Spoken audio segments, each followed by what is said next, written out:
Penyerapan anggaran yang masih rendah dari Pemprov DKI juga salah satunya lantaran lamanya lelang dan pembebasan lahan. Serapan anggaran sejumlah satuan kerja perangkat daerah atau SKPD DKI Jakarta salah satunya Dinas Sumber Daya Air. Hal ini disampaikan Syarif karena ketidakberanian dari kepala dinas untuk mengambil keputusan. Ya, ini selalu berulang-ulang ya. Untuk tingkat penyerapan selalu bermasalah di ujung. Seperti orang mudik. Ada mudik gitu kan. Di ujung itu sangat padat. Ya kan? Harusnya itu dia harus dicicil. Ini ada banyak faktor yang menyebabkan penyerapan itu rendah. Yang saya dapat informasi 45% ya per Oktober ini.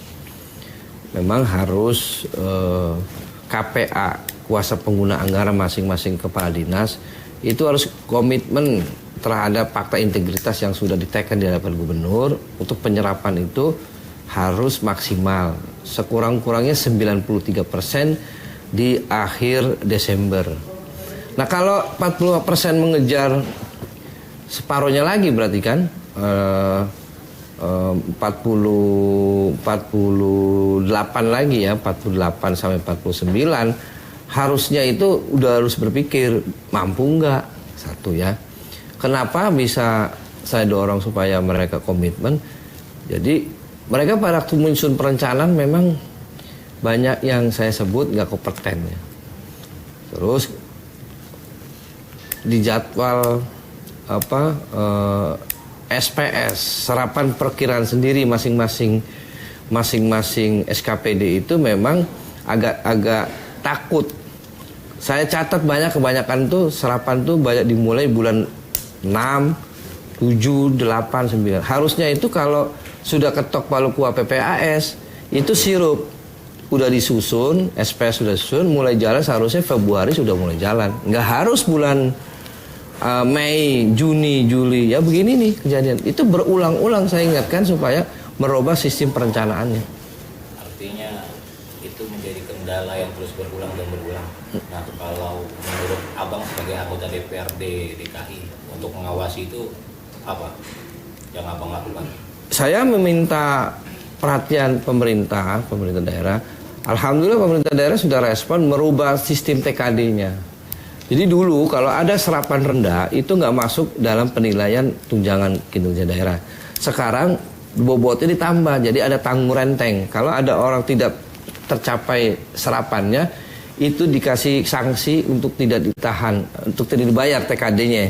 Misalnya dia target bulan Oktober 50% ya, misalnya Oktober. Kalau nggak mencapai 50%, TKD di bulan Novembernya nggak dibayar. Dan itu nggak satu orang, tanggung renteng. Kepala dinas kena, sekretaris dinas kena, panitia pengadaannya kena. Sekitar 5-6 orang itu menderita sama.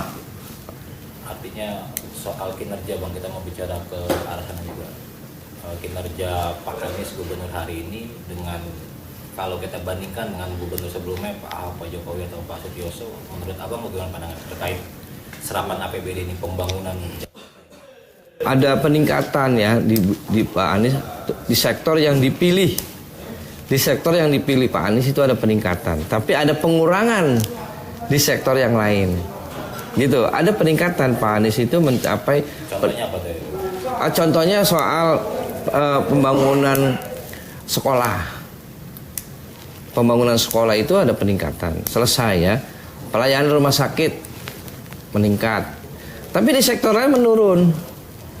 Penanganan banjir misalnya, kita sebentar lagi udah musim hujan ya, bulan November musim hujan.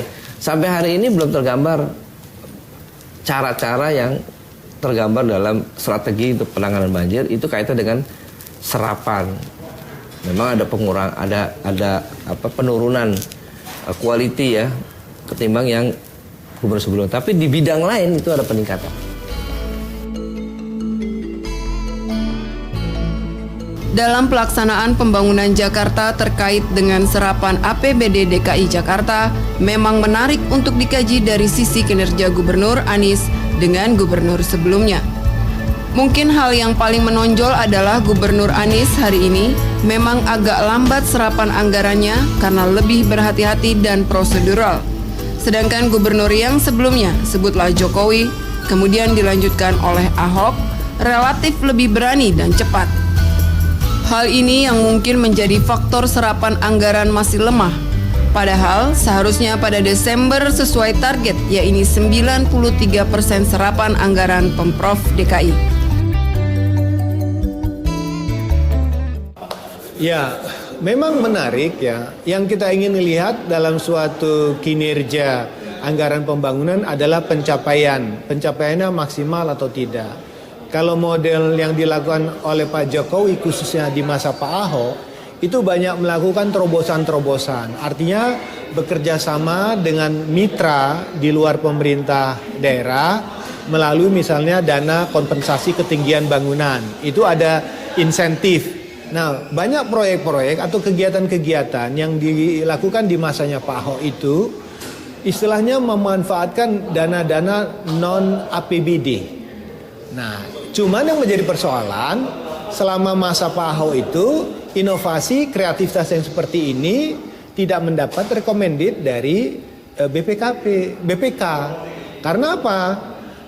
Anggaran kerjasama dengan pihak lain melalui dana kompensasi atau dana insentif itu mau tidak mau menurut ketentuan hukum harus masuk ke dalam APBD terlebih dahulu. Sehingga BPK menganggap inovasi yang dilakukan di masa sebelumnya itu tidak mendapatkan penilaian wajar tanpa pengecualian, ya WTP ya kan. Nah, sementara di masa pemerintahan Pak Anies dan Pak Sandiaga Uno belakangan terakhir ini, DKI sudah mendapatkan WTP. Mengapa bisa mendapatkan WTP? Karena mereka lebih mengedepankan pada sisi tertib administrasi keuangan, di mana semua biaya-biaya pembangunan yang bersumber dari luar APBD itu harus dimasukkan terlebih dahulu. Nah, disinilah yang menarik.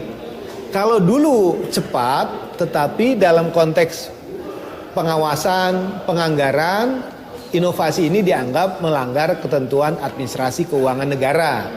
Yang sekarang tertib menurut inisiatif yang berlaku, aturan yang berlaku, tapi mungkin pencapaiannya tidak secepat apa yang sudah dilakukan sebelumnya.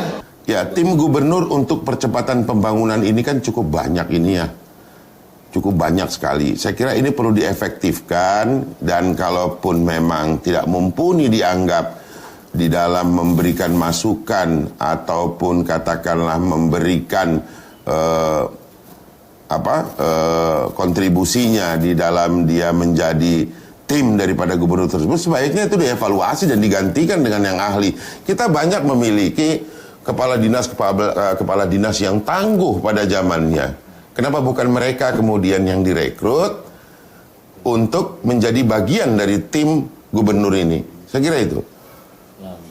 Negara atau pemerintah memungut pajak, menerima penghasilan daerah itu untuk dihabiskan untuk sebesar-besarnya pelayanan masyarakat Jakarta. Apabila kemudian memungut dan mengutip pajak dan pemasukan lainnya itu dapat maksimal, tetapi belanjanya tidak, maka ini dapat dikategorikan sebagai khianat terhadap masyarakat Jakarta yang seharusnya mereka punya hak penuh untuk menikmati apa yang dikatakan tadi pembangunan.